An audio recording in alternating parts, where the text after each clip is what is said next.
Hello বন্ধুরা, কেমন আছেন আপনারা? আশা করি আপনারা সবাই ভালো আছেন আর সুস্থ আছেন। তাহলে আজকে আপনাদেরকে জানাবো ইন্ডিয়ান রেলওয়ে यानी कि এটা আপনার টিটিই মানে হলো ট্রাভেলিং টিকিট এক্সাম, সেটাকে আপনারা টিকিট কালেক্টরও বলতে পারেন। তো এটার মধ্যে আপনাদেরকে আজকে দেখাবো টোটাল কতগুলো ভ্যাকেন্সি। এখানে কি মাধ্যমিক পাসরা অ্যাপ্লাই করতে পারেন? তাহলে হ্যাঁ বন্ধুরা, আপনারা মাধ্যমিক পাস যদি হয়ে থাকেন তাহলে আপনারা অ্যাপ্লাই করতে পারেন। এর মধ্যে দেখাবো আপনাদের age limit, scheme of syllabus, কবে ফর্ম শুরু হবে, কবে ফর্মের লাস্ট ডেট, সবই জানাবো। তার আগে আপনাদের সাথে একটাই রিকোয়েস্ট বন্ধুরা, যদি আমার চ্যানেলে নতুন হয়ে থাকেন তাহলে চ্যানেলটাকে সাবস্ক্রাইব করে বেল আইকনটা ক্লিক করে রাখবেন, কেন আপনাদের একটু সাপোর্টের দরকার। যত আপনারা লাইক আর সাবস্ক্রাইব করবেন তত ভিডিও বানাতে আমি মোটিভেট পাবো। তাহলে চলি ভিডিওটাকে শুরু করি। রেলওয়ে টিটিই 8460 খানা নিউ ভ্যাকেন্সি 2024। এখানে আপনারা মেল আর ফিমেল, এখানটা দেখতে পাচ্ছেন মেল আর ফিমেল আপনারা যদি হন তাহলে আপনারা অ্যাপ্লাই করতে পারেন, ইন্ডিয়ান সিটিজেন, ঠিক আছে। টোটাল যেমন ভ্যাকেন্সি দেখতেই পাচ্ছেন 8460 খানা টোটাল এখানে ভ্যাকেন্সি আছে। এবার যদি স্ক্রল ডাউন করে দেখি তাহলে এখানটা দেখেন অর্গানাইজেশান, মানে এটা নিয়োগটা করা হচ্ছে ইন্ডিয়ান রেলওয়ে তরফ থেকে, এটা vacancy.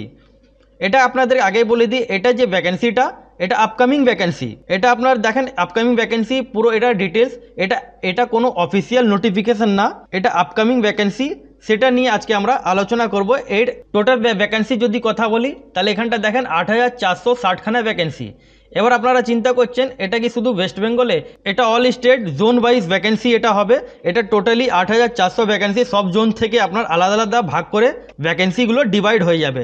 Eastern zone, western zone, central zone, এটা আলাদা আলাদা করে ভ্যাকেন্সিগুলো আপনাদের ভাগ হয়ে যাবে। কোয়ালিফিকেশান যদি কথা বলি এখানটা দেখেন, আপনারা যদি মাধ্যমিক হয়ে থাকেন তাহলে আপনারা অ্যাপ্লাই করতে পারেন, অথবা আপনারা 12 ক্লাস পাস যদি হয়ে থাকেন তাহলে আপনারা অ্যাপ্লাই করতে পারেন। এবার তারপর এখানটা দেখেন যারা ডিপ্লোমা, ঠিক আছে, যারা ডিপ্লোমা স্টুডেন্ট তারাও এখানে অ্যাপ্লাই করতে পারেন।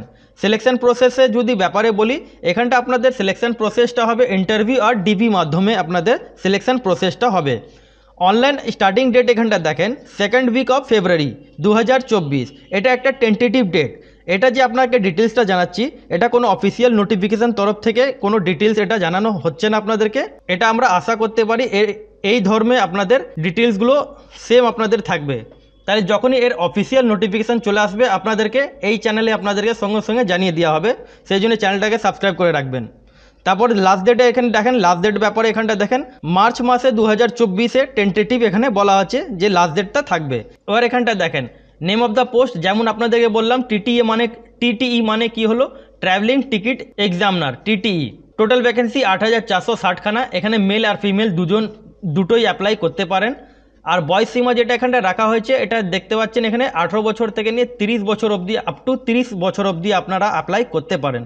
যদি আপনারা এসসি হয়ে থাকেন তাহলে 35 বছর অবধি আপনারা অ্যাপ্লাই করতে পারেন এসসি এসটিদের জন্য। আর যদি ওবিসি হয়ে থাকেন তাহলে আপনারা 33 বছর অবধি আবেদন করতে পারেন। এডুকেশন কোয়ালিফিকেশান যেমন আপনাদেরকে বললাম, এই ক্যান্ডিডেট শোল হ্যাভ এডুকেশন কোয়ালিফিকেশান, যেমন আপনাদেরকে বললাম মাধ্যমিক পাস, এইচএস পাস আর ডিপ্লোমা স্টুডেন্ট যদি হয়ে থাকেন তাহলে আপনারা এই ফর্মটা অ্যাপ্লাই করতে পারেন।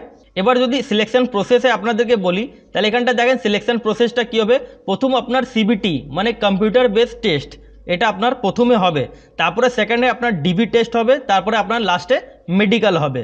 আপনারা যেটা স্যালারি পাবেন এখানটা দেখতে পাচ্ছেন, স্যালারি আপনারা 20,200 টাকা আপনারা পার মান্থ স্যালারিটা পাবেন। অ্যাপ্লিকেশান ফিস যদি কথা বলি, এই ফর্মটা আবেদন করার জন্য কত টাকা লাগবে আপনাদের, ক্যাটাগরি জেনারেল ওবিসি ইডব্লিউএসদের জন্য 500 টাকা আপনাদের অ্যাপ্লিকেশান ফিস লাগবে। আর SC ST PWD ex serviceman যদি হয়ে থাকেন তাহলে 250 টাকা অ্যাপ্লিকেশান ফিস আপনাদেরকে পে করতে হবে। এখানটা তারপরে দেখেন সিলেবাস এখানটা কি বলেছে, অবজেক্টিভ টাইপ অফ কোশ্চেন্স কী কী থাকবে। সাবজেক্ট নেম প্রথম, general awareness, number of question 40 marks, number of question 40টা কোশ্চেন থাকবে, 40 মার্কসে পেপার হবে। এখানটা 40 করে সবকটা এখানে কোশ্চেন আপনাদের থাকবে আর 40 মার্কস থাকবে। কি কি থাকবে, general awareness, arithmetic, technical ability, reasoning ability আর জিআই। তাহলে আপনার টোটাল কোশ্চেন থাকবে 200 খানা আর টোটাল মার্কস 200 আপনার থাকবে। আপনার ডিউরেশন মানে কত টাইম আপনাদেরকে দেওয়া হবে, 2 ঘন্টা আপনাদের পেপারটা এখানটা থাকবে। এবার আপনারা দেখেন এখানে নেগেটিভ মার্কও থাকবে। যদি আপনারা 3 খানা ভুল করেন তাহলে আপনাদের একটা মার্কস আপনাদের কাটা হবে। হাউ টু অ্যাপ্লাই এখানটা দেখেন, হাউ টু অ্যাপ্লাই এখানটা কি বলেছে, eligible candidate can apply online official website. তার মানে আরআরবি যে ওয়েবসাইটটা হলো সেই আরআরবি ওয়েবসাইটে আপনাদেরকে জানানো হয়ে যাবে যে এই ফর্মটা আপনারা অনলাইন আবেদন করতে পারেন। এই ফর্মটা আপনারা কবে থেকে আবেদন করতে পারবেন? 2nd week of February. তার মানে এটা টেন্টেটিভ ডেট, এটা কোনো কনফার্ম ডেট না। এটা আপনার হয়তো এটা বাড়তেও পারে বা নেক্সট মান্থও বেরোতে পারে। তাহলে এটা আপনার আপকামিং ভ্যাকেন্সি, এটা অনেক দিন বাদে এটা টিকিট কালেক্টরে ভ্যাকেন্সিটা বেরিয়েছে। তাহলে অনেক বন্ধুরা কমেন্ট করছিল যে টিকিট কালেক্টরে ভ্যাকেন্সিটা বেরোচ্ছে না, কবে বেরোবেন। এটা ফ্রেশার ক্যান্ডিডেটরা এখানটা অ্যাপ্লাই করতে পারেন। এখানে আপনাদের দেখে দিচ্ছি কোনো এক্সপিরিয়েন্স এখানে লাগবে না। আপনারা যদি ফ্রেশার ক্যান্ডিডেট হয়ে থাকেন তাহলে আপনারা এখানটা অ্যাপ্লাই করতে পারেন। তাহলে এর ভ্যাকেন্সিটা যখনই আপনার অফিসিয়াল নোটিফিকেশান এর চলে আসবে তাহলে আপনারা অফিসিয়াল ওয়েবসাইট থেকেও জানতে পারেন, অথবা আমার চ্যানেলটাকে সাবস্ক্রাইব করে রাখলে আমি সঙ্গে সঙ্গে ভিডিওটা আপলোড করে দেবো। আর হাউ টু অ্যাপ্লাইও আপনাদেরকে দেখে দেবো যে আপনারা কী করে ফর্মটা ফিল করবেন স্টেপ বাই স্টেপ। তাহলে আশা করি বন্ধুরা আপনাকে ভিডিও পছন্দ লেগেছে বা ইনফরমেটিভ লেগেছে। তাহলে চ্যানেলটাকে সাবস্ক্রাইব করে লাইক করে রাখবেন। পুরো ভিডিও দেখার জন্য ধন্যবাদ।